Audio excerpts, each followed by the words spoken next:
Bismillahirrahmanirrahim. Assalamualaikum warahmatullahi wabarakatuh. Apa khabar pelajar?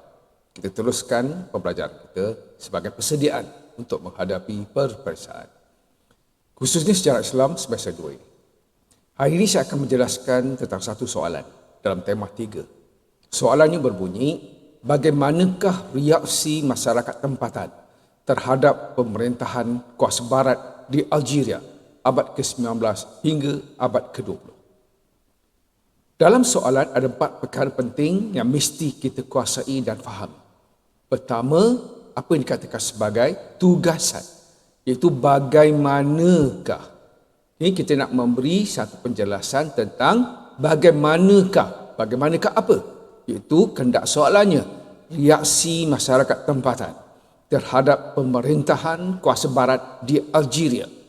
Kita memberi penerangan tentang tindak balas ataupun reaksi, tindak balas atau reaksi siapa, iaitu masyarakat tempatan di Algeria dalam menentang pemerintahan kuasa barat, iaitu Perancis di Algeria. Di jangka masa yang kita lihat adalah abad ke-19 hingga awal abad ke-20, itu sehingga tahun 1918, dan latar tempatnya adalah di Algeria, iaitu di Afrika Utara. Ini ada perkara-perkara penting yang perlu kita kuasai sebelum kita menjawab sesuatu soalan. Jadi teruskan bersama saya, suka saya. Dari segi pengenalan, itu berkaitan dengan definisi latar belakang kepada isu yang nak kita jelaskan, iaitu bagaimana reaksi penduduk tempatan di Algeria dalam usaha mereka menentang Perancis. Sebelum penjajahan Perancis, Algeria berada di bawah kerajaan Uthmaniyah. Jadi penjajahan Perancis bermula pada tahun 1827 Masehi dan berakhir pada 1847 Masehi.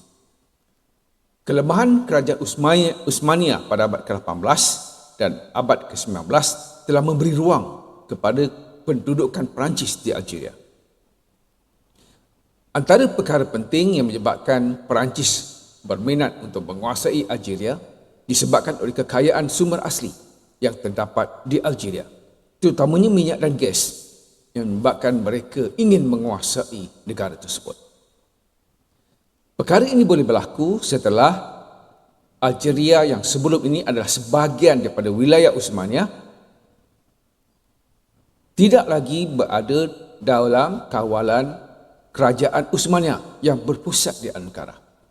Disebabkan pada waktu itu kerajaan Uthmaniyah sedang mengalami kelemahan dan apa dikatakan sebagai zaman kejatuhan. Ini telah memberi ruang kepada kuasa-kuasa barat untuk mengambil ataupun campur tangan dan seterusnya meluaskan kuasa di wilayah-wilayah Uthmaniyah yang sebelum ini sukar untuk mereka gugat. Jadi kebangkitan yang berlaku akibat daripada kemasukan ramai imigran daripada Eropah ke Algeria untuk membuka dan mengusahakan kegiatan-kegiatan ekonomi di Algiers. Jadi apa yang berlaku di Algeria ini memperlihatkan kepada kita bahawa penjajahan Perancis pada tahun 1830-an telah membangkitkan penentangan rakyat tempatan. Di mana kalau kita lihat banyak perkara-perkara yang dilakukan oleh penjajah ini, sama ada dari segi politik, ekonomi ataupun sosial, adalah bertujuan untuk membolehkan mereka menguasai kekayaan negara Algeria. Bagaimana mereka nak menguasai kekayaan Algeria itu adalah melalui pengenalan undang-undang barat, itu undang-undang Perancis di Algeria. Melalui pengenalan undang-undang ini membolehkan mereka meluaskan kuasa mereka dengan menguat kuasa dari segi pentadbiran dan juga pemerintahan, itu politik, menguasai sumber-sumber ekonomi dengan menentukan cukai, menentukan hubungan perdagangan dan juga menentukan dari segi sistem pendidikan, agama dan sebagainya. Ini dalam aspek sosial. Itu yang kita boleh jelaskan dari segi latar belakang kepada reaksi ataupun tindak balas penduduk tempatan, iaitu Algiers, terhadap peluasan kuasa barat ke atas wilayah Uthmaniyah, iaitu Algeria. Okey, mari kita lihat dengan lebih mendalam para pelajar. Peranan yang dimainkan oleh Syekh Abdul Kadir Al-Jazair. Ini adalah satu bentuk reaksi oleh masyarakat tempatan terhadap pemerintahan Perancis di Algiers. Gerakan penentangan terhadap Perancis ini diketuai oleh Abdul Kadir. Jadi dalam sejarah, bila kita nak menjelaskan tentang sesuatu pengetahuan yang kita ada, iaitu fakta, kita mesti selalu melihat kepada why, who, how, when, where. Sebab itu akan membantu kita mengembangkan pengetahuan kita yang dikatakan sebagai reasoning ataupun takulan. Tengok contoh yang saya berikan ini. Okay, dalam tempoh 2 tahun, Abdul Kadir dilantik menjadi Amir. Beliau berjaya menyatukan pelbagai puak dan mengetuai sepasukan tentera. Okay, ini bagaimana proses reaksi itu berlaku. Amir Abdul Kadir telah menggunakan taktik perang gerila dan hampir sedekad, iaitu sehingga tahun 1842 Masehi. Ini telah berjuang menentang penjajah Perancis. Bila? Itu merujuk kepada bila. Jadi penentangan paling hebat berlaku antara tahun 1830-an dan tahun 1840-an. Itu menunjukkan bila berlakunya peristiwa tersebut. Dan di mana berlaku? Where? Jadi beliau berjaya mengalahkan Perancis dalam beberapa siri pertempuran. Jadi wilayah barat Algiers menjadi kubu kuatnya untuk menentang Perancis. Okay, di mana akhirnya Perancis bersetuju untuk mengajukan satu perjanjian. Melalui perjanjian ini, Amir Abdul Kadir diberi kuasa memerintah Oran. Jeneral pada waktu itu, iaitu Jeneral Desmiquels, itu Jeneral Perancis pada waktu itu, telah membuat satu perjanjian dengan Amir Abdul Kadir pada tahun 1834. Jeneral ini turut memberi senjata dan kelengkapan ketenteraan kepada Amir Abdul Kadir untuk mengukuhkan kedudukan beliau di kawasan luar bandar. Walau bagaimanapun, perjanjian ini dirahsiakan daripada pihak Perancis. Itu kerajaan Perancis yang berpusat di Paris. Jadi pada tahun 1837, perjanjian Tafna ditandatangani antara Amir Abdul Kadir dengan pihak Perancis. Itu kemudian. Jadi perjanjian tersebut membagikan beberapa kawasan kepada dua-dua pihak, itu antara Amir dan juga pihak Perancis. Ini adalah satu contoh yang saya katakan tadi sebagai reaksi ataupun tindak balas yang dilakukan oleh Amir Abdul Kadir, iaitu pemberontakan, peperangan menentang penjajah barat, iaitu Perancis. Kalau kita lihat dari segi latar belakang tokoh ini kalau kita nak menjelaskan tentang peranan Amir Abdul Kadir ataupun Abdul Kadir Al-Jazair dalam usaha mereka menentang peluasan kuasa barat di Algeria. Dari segi latar belakang, Abdul Kadir dilahirkan pada 26 September 1807 di Bandar Mascara, iaitu di wilayah Oran di Algeria. Ayahnya Syekh Muhyiddin Al-Hassani merupakan seorang tokoh ulama terkemuka di Algiers.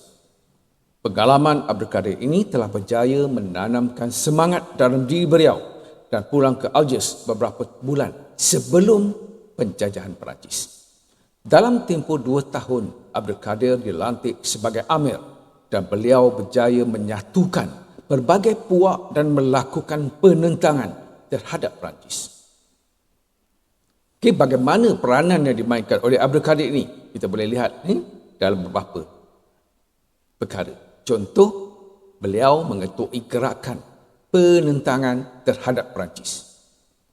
Pada tahun 1825, beliau bersama ayahnya menunaikan ibadah haji di Mekah, bertemu dengan Imam Syamil, pemimpin dan pejuang Chechen yang berperang menentang penjajah Rusia di negaranya.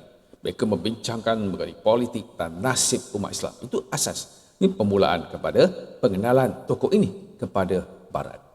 Abdul Kadir dikenali sebagai seorang ahli sufi dan pejuang gerila yang memainkan peranan menyusun barisan tentera untuk menentang musuh. Antara tokoh lain yang berperanan dalam gerakan penentangan di Algeria ialah Abu Mazi yang berasal dari Maghribi dan datang ke Algiers pada tahun 1835 beliau menggerakkan masyarakat untuk menentang Perancis di wilayah selatan Oran. Jadi kalau kita nak lihat peranan Amir Abdul Kadir, pertama mengetuai gerakan penentangan terhadap Perancis. Pada tahun 1832, Abdul Kadir telah mengisytiharkan perang jihad terhadap Perancis. Abdul Kadir telah menggunakan taktik perang gerila dan hampir sedekad sehingga 1842 beliau berjaya mengalahkan Perancis dalam beberapa siri pertempuran, di mana wilayah barat Algiers menjadi kubu kuatnya untuk menentang Perancis. Kedua, kalau kita tunjuk peranannya, mendapatkan hak memerintah Oran. Jadi satu persetujuan dicapai antara Amir Abdul Kadir dengan Jenderal Perancis iaitu Damascus pada tahun 1834, di mana melalui persetujuan ini Amir Abdul Kadir diberi kuasa memerintah Oran. Dan yang ketiga, menandatangani Perjanjian Tafnah 1837. Itu menunjukkan peranan yang dimainkan oleh Abdul Kadir. Ini dalam reaksi dalam melakukan penentangan terhadap kuasa barat iaitu Perancis. Satu lagi peranan penting yang dimainkan oleh Amir Abdul Kadir ialah menghadapi serangan Perancis antara 1841 hingga 1847, di mana Gubernur Jeneral Perancis yang baru iaitu Thomas Robert Begon bertindak menyerang Algiers dan meneruskan perebutan tanah antara Perancis dan Algeria. Manakala peneroka Perancis pula menuntut supaya Algeria digabungkan dengan Perancis. Jadi Abdul Kadir kemudian memaksa Abu Mazi, itu Gubernur Zawawah, pulang ke Maghribi pada tahun 1845. Abu Mazi berjaya menggerakkan penduduk Algiers dan berjaya menewaskan Perancis dalam pertempuran Sidi Ibrahim. Situasi ini membimbangkan Perancis. Lalu Jenderal Begot telah menggerakkan pasukan tenteranya dan merekrut seramai 10,000 orang tentera. Tentera Begot ini telah bertindak ganas ketika menakluk Algiers. Kawasan penempatan di pinggir pantai telah dimusnahkan, di mana Abdul Kadir tidak mampu menahan serangan Perancis dan akhirnya beliau menyerah diri pada tahun 1847. Beliau pergi ke Mesir dan sebab itu tidak ada pemimpin Islam yang berpengaruh untuk mengambil alih tempatnya. Ini contoh peranan besar yang dimainkan oleh Abdul Kadir sebagai pemimpin tempatan, penduduk tempatan yang memberi reaksi kepada peluasan kuasa Perancis di Algeria. Itu memberi reaksi yang dipanggil pemberontakan, penentangan, berperang, menentang siapa? Kuasa barat, iaitu Perancis. Jadi kalau soalan bertanya tentang peranan Abdul Kadir Al-Jazairi, inilah peranannya yang saya jelaskan tadi. Ini bagaimana dia telah mengetuai gerakan menentang penjajah barat iaitu Perancis. Satu lagi bentuk reaksi oleh masyarakat tempatan iaitu Algeria terhadap peluasan kuasa Perancis adalah melalui gerakan Algeria Kabilia. Gubernur Jeneral Perancis yang baru itu Thomas Robert Bouguereau telah bertindak menyerang Algiers pada 1841 hingga tahun 1847. Tentera Thomas Bouguereau ini telah bertindak ganas ketika menakluk Algeria. Mereka memusnahkan kawasan pertempatan penduduk di pinggir bandar, memusnahkan tanaman dan juga ternakan mereka. Abdul Kadir tidak mampu menahan serangan Perancis dan akhirnya menyerah diri pada tahun 1847. Dan beliau pergi ke Mesir. Thomas meneruskan perebutan tanah antara Perancis dengan Algeria. Manakala peneroka Perancis pula menuntut supaya Algeria digabungkan dengan Perancis, sebab mereka mahu menguasai kawasan pertanian yang subur di Algeria ini untuk kepentingan peneroka dan juga pelabur Perancis di Algeria. Selepas 1851, Perancis merampas tanah penduduk tempatan yang subur dan tidak boleh dipindah milik dan mengagihkan tanah yang dirampas kepada syarikat-syarikat besar milik Perancis. Keadaan ekonomi yang makin merosot menyebabkan penduduk Algeria, khususnya di kawasan Kabylia ini, yang memberontak sehingga merebak ke kawasan lain Algeria. Itulah bagaimana ia bermula yang dikatakan sebagai gerakan Algeria Kabylia. Pemberontakan ini disertai oleh kira-kira 1/3 penduduk Algeria.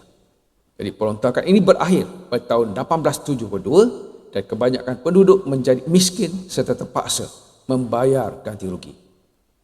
Tapi ini adalah salah satu bentuk jihad, salah satu bentuk reaksi penduduk tempatan terhadap perluasan kuasa barat di Perancis, di Algeria oleh kuasa barat. Itu menentang kuasa barat Perancis. Reaksi yang keempat yang dilakukan oleh penduduk tempatan iaitu Algiers ialah reaksi dalam pelbagai bentuk, terutamanya oleh golongan Algeria muda ataupun Young Algiers. Kumpulan ini telah melakukan ataupun memberi pertama memorandum. Itu satu memo kecil saja, tapi memorandum satu petition yang besar. Ini memorandum. Pada tahun 1900 golongan modernis Islam Algeria ataupun Young Algiers telah menghantar satu memorandum kepada pemerintahan Perancis untuk mendapatkan hak mengundi dan melantik perwakilan dalam parlimen. Jadi untuk membolehkan mereka terlibat secara langsung dari segi politik, ekonomi dan kebudayaan. Itu tuntutan yang dibuat. Itu adalah reaksi yang pertama oleh golongan Algiers muda ini. Menghantar memorandum kepada pusat pemerintahan Perancis di Paris. Kedua, menuntut. Mereka membuat beberapa tuntutan. Selepas Perang Dunia Pertama, golongan Algiers muda ini telah memperkenalkan diri mereka sebagai orang Islam Perancis dan berusaha untuk menuntut kemajuan dalam bidang pendidikan dan juga menuntut hak politik sebagai warga negara. Dan satu lagi, mereka juga telah memberi reaksi dengan bekerjasama. Maksudnya bekerjasama dengan lain-lain pendukung modernisasi Islam di Timur Tengah untuk membebaskan diri daripada penjajahan ataupun imperialisme. Mereka juga membuat satu lagi perkara yang penting yang dibuat oleh golongan Algiers muda ini adalah mereka mendesak untuk mendapatkan persamaan hak dan tidak menuntut kemerdekaan. Cuma mereka mahukan persamaan. Ini persamaan dari segi hak tapi tidak menuntut kemerdekaan. Jadi mereka telah mendesak penguasa barat iaitu Perancis untuk memberikan mereka hak sebagai rakyat walaupun tidak menuntut kemerdekaan penuh. Itu adalah bentuk reaksi yang keempat oleh golongan Young Algiers. Bentuk reaksi yang kelima adalah penentangan oleh penyokong pan-Islamis. Gerakan rakyat Algeria yang bangkit menentang penjajah Perancis dengan menjadikan dasar pan-Islamis ataupun pembaruan dalam Islam. Ini sebagai penyelesaian kepada masalah di negara mereka. Penentangan mereka adalah rahsia dan dipelopori oleh para pengikut tarikat-tarikat tasawuf. Penentangan mereka diurus oleh sebuah jawatankuasa pusat di Istanbul yang terdiri daripada ulama-ulama seperti Abu Al-Huda Al-Saidi Al-Syekh Rahmat. Jawatankuasa ini juga mempunyai cawangannya di Makkah dan cuba menyebarkan dasar pan-Islamis kepada jemaah haji pada waktu itu. Gerakan ini juga berjaya menyekat penyebaran ideologi Kristian di Algiers dan juga di Afrika Utara. Pihak berkuasa Perancis telah menamakan golongan ini sebagai gerakan bersenjata di Algeria. Ini satu lagi contoh reaksi, iaitu penentangan secara sulit melalui gerakan pan-Islamis. Dan yang keenam adalah kebangkitan Angkatan Persatuan Ulama Algiers. Yang ini pelajar tak jelaskan pun tak apa sebab yang ini berlaku pada tahun 1935. Sebab dalam sukatan kita hanya menjelaskan sehingga tahun 1918 saja. Di mana Persatuan Ulama Algiers telah ditubuhkan di bawah pimpinan Syekh Abdul Hamid bin Badis bertujuan menyatukan umat Islam untuk menentang cengkaman Perancis. Gerakan ini menyelar pegawai-pegawai pentadbir agama Algeria yang menjadi ejen ataupun bersebahat dengan penjajah Perancis. Kesan daripada ini, banyak sekolah agama di seluruh Algeria dan sekolah-sekolah ini telah dijadikan markas bagi gerakan kesedaran rakyat. Ini sehinggalah nanti membawa kepada kemerdekaan. Okey pelajar, jadi apa yang saya sampaikan pada hari ini kita boleh simpulkan ini bagaimana reaksi masyarakat tempatan terhadap perluasan kuasa Perancis di Algiers sehinggalah tahun 1918. Jadi Abdul Kadir telah merintis gerakan kemerdekaan di India. Abdul Kadir telah merintis gerakan kemerdekaan di Algiers, di mana penentangan pertama yang dipimpin oleh beliau berlaku pada tahun 1832. Abdul Kadir dikenali sebagai seorang yang tegas serta mempunyai semangat kecintaan yang tinggi kepada tanah air. Beliau juga ialah seorang ahli sufi yang bijak, menyusun barisan tentera untuk menentang musuh. Penentangan-penentangan yang dilakukan oleh penduduk Algiers kebanyakannya berakhir dengan kekalahan. Namun perjuangan jihad ini membakar semangat umat Islam untuk memperjuangkan agama Islam.